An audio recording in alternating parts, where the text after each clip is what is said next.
ஒவ்வொரு துஆவிலும் ஸலவாத். ஹஜ்ரத் ஃபலாலத் இப்னு உபைத் ரலியல்லாஹு அன்ஹு அவர்கள் அறிவிக்கிறார்கள், ஒரு நாள் ரசூல் ஸல்லல்லாஹு அலைஹி வஸல்லம் அவர்கள் பள்ளியில் அமர்ந்திருந்தார்கள். ஒருவர் பள்ளிக்கு வந்து தொழுதார். தொழுத பிறகு, யா அல்லாஹ், என்னை மன்னிப்பாயாக, என் மீது அருள் புரிவாயாக என்று துஆ செய்தார்.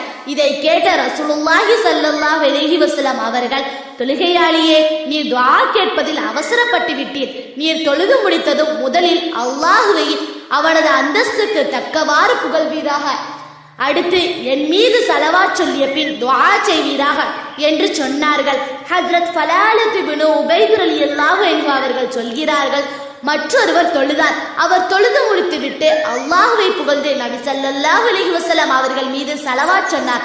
நபி ஸல்லல்லாஹு அலைஹி வஸல்லம் அவர்கள் அவரிடம், இப்பொழுது துஆ கேளும், ஏற்றுக்கொள்ளப்படும் என்று கூறினார்கள். நூல்